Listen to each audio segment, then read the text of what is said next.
Movie की शुरुआत होती है और हमें 2039 का वक्त दिखाया जाता है, जब पृथ्वी की हालत एकदम खराब हो चुकी है और यहाँ से लगभग इंसान जा चुके हैं और पृथ्वी पर चारों तरफ सिर्फ और सिर्फ बर्फ ही नजर आता है। और अब जितने भी बचे खुचे लोग थे वो भी आज पृथ्वी को छोड़कर जा रहे हैं।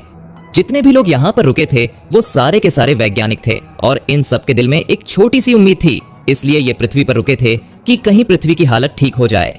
लेकिन आज इन लोगों ने भी हार मान लिया, इसीलिए ये सारे लोग आज पृथ्वी छोड़कर जा रहे हैं। लेकिन तभी हम एक और शख्स को देखते हैं जो कि पृथ्वी को नहीं छोड़ना चाहता और इस आदमी का नाम ऑगस्टाइन है।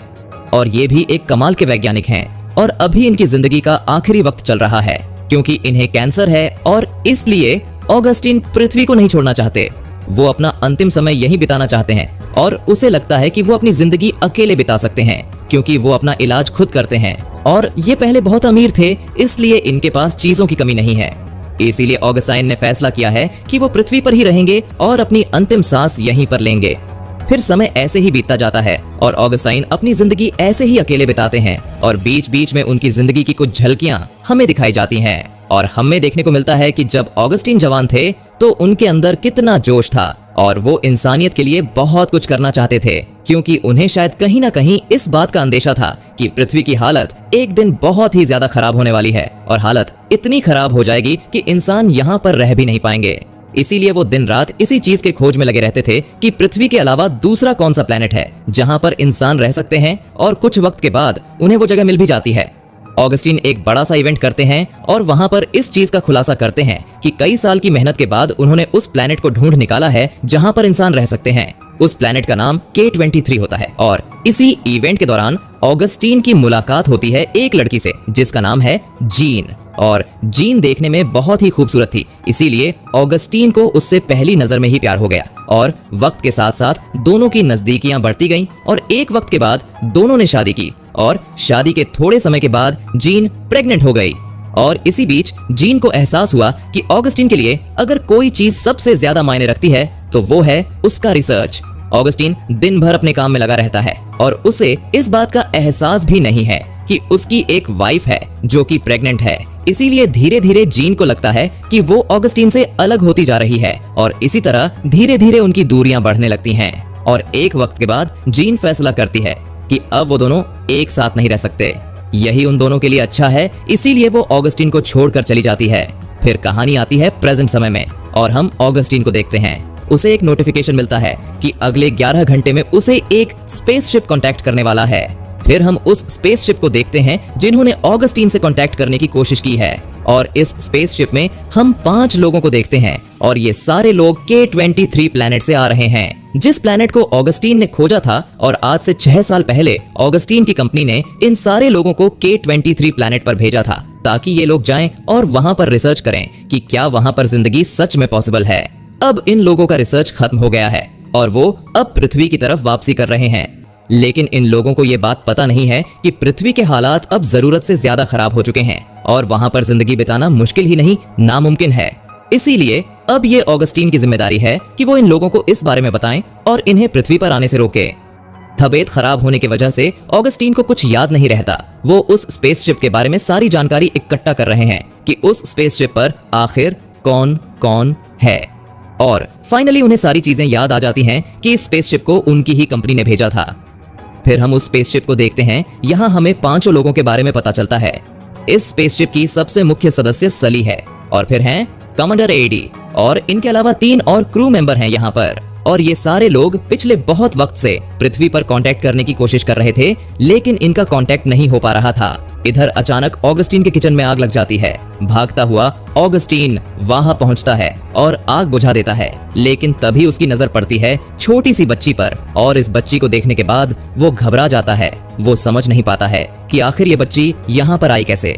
फिर ऑगस्टीन उससे बात करने की कोशिश करता है, तब उसे पता चलता है कि ये बच्ची बोल नहीं सकती। फिर ऑगस्टीन उसका ख्याल रखना शुरू करता है। वो देखता है कि ये लड़की ड्राइंग की मदद से कुछ कहना चाहती है। वो आइरिस फ्लावर को ड्रॉ करती है जिससे ऑगस्टीन को पता चलता है कि उसका नाम आइरिस है। तभी उसे याद आता है कि 11 घंटे का समय बीत चुका है और अब समय आ चुका है कि वो उस स्पेसशिप से कांटेक्ट करे लेकिन जब वो कांटेक्ट करने जाता है तो उसे पता चलता है कि यहाँ तो सिग्नल ही नहीं है और इसी समस्या की वजह से वो लोग इतने दिनों से उससे कांटेक्ट नहीं कर पा रहे थे। उसके बाद ऑगस्टीन अपने एंटीना को ठीक करने की कोशिश करता है, लेकिन इतनी मेहनत करने का कोई भी फायदा नहीं होता और ऑगस्टीन सोचता है कि अब उनसे कांटेक्ट करने के लिए उसे कोई नया रास्ता ढूंढना पड़ेगा। और तब इसे एक नए जगह के बारे में पता चलता है जहां का सिग्नल अच्छा है। इसीलिए ऑगस्टीन फैसला करता है कि वो कल सुबह यहां से निकलेगा और वो अपने साथ आइरिस को भी लेकर जाएगा। वो गर्म कपड़े, ऑक्सीजन और सभी जरूरी सामान लेता है और एक जेट स्की में यहाँ से निकल पड़ता है। और थोड़े समय तक सफर करने के बाद जब वो थक जाते हैं तो उन्हें एक बंकर दिखता है, तो वो वही रात गुजारने का फैसला करते हैं। लेकिन रात को बंकर के नीचे की बर्फ की परत फट जाती है और ये दोनों लोग डूबने लगते हैं। लेकिन ऑगस्टीन आइरिस को लेकर सही वक्त पर वहां से बाहर निकल जाता है।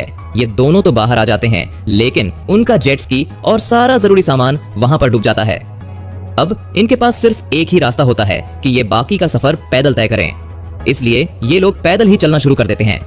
लेकिन ऑगस्टीन बीमार है, इसलिए वो ज्यादा नहीं चल सकता। इसीलिए थोड़ा समय चलने के बाद उसकी हालत बहुत ही ज्यादा खराब होने लगती है और इसी बीच यहाँ का तूफान तेज हो जाता है और चारों तरफ ठंडी और तेज हवाएं चलने लगती हैं।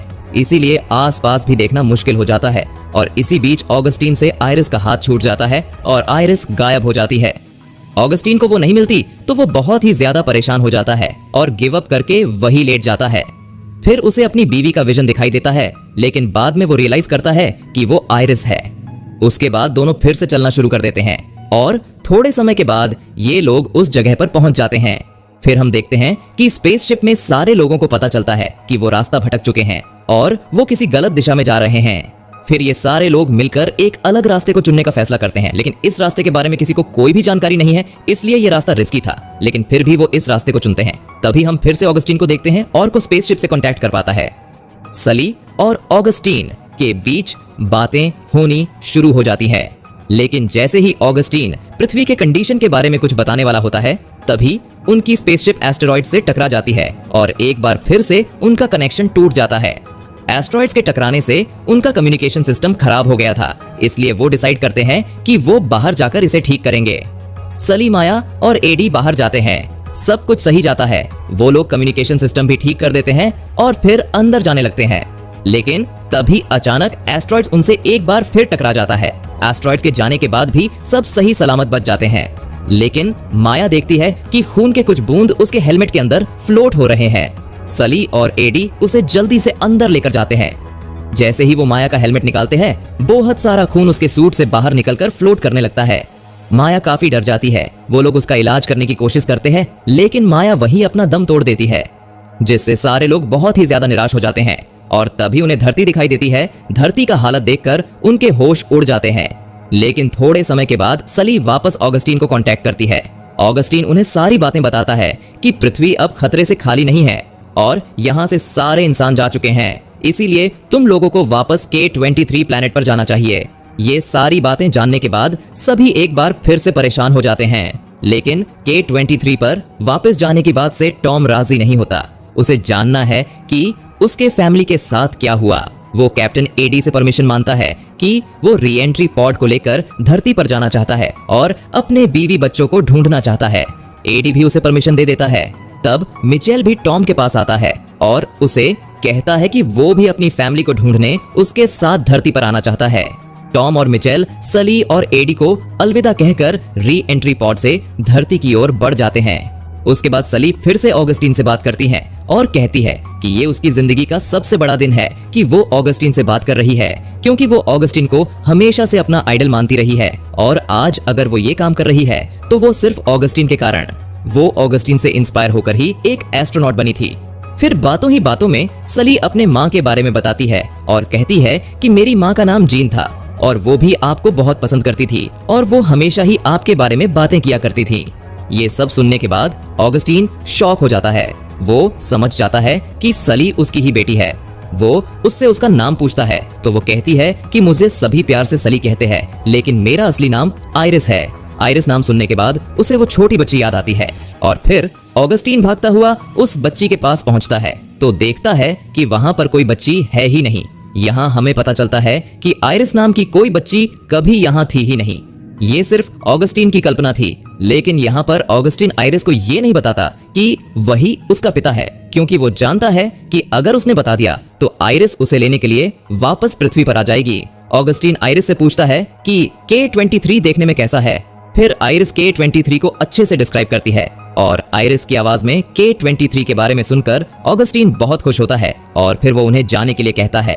फिर आइरिस और एडी K-23 की ओर निकल पड़ते हैं और उसके साथ साथ वो सारे स्पेसशिप्स को ये खबर कर देती है कि K-23 पर जीवन पॉसिबल है। जितने भी लोग पृथ्वी छोड़कर नए प्लेनेट की खोज में निकले हैं वो सारे K-23 पर आ जाए। इसके बाद हम फिर से ऑगस्टीन को देखते हैं जो कि खुले आसमान के नीचे खड़ा है और वो एकदम बेखौफ लग रहा है, क्योंकि उसे पता है कि उसकी जिंदगी का मकसद पूरा हो चुका है और अगर अब वो मर भी जाए तो उसे इस बात का कोई गम नहीं। और इसी के साथ ये मूवी यही खत्म हो जाती है। दोस्तों, आपको अगर ये मूवी पसंद आई तो वीडियो को एक लाइक जरूर करें और कमेंट कर बताएगा कि आपको ये मूवी कैसी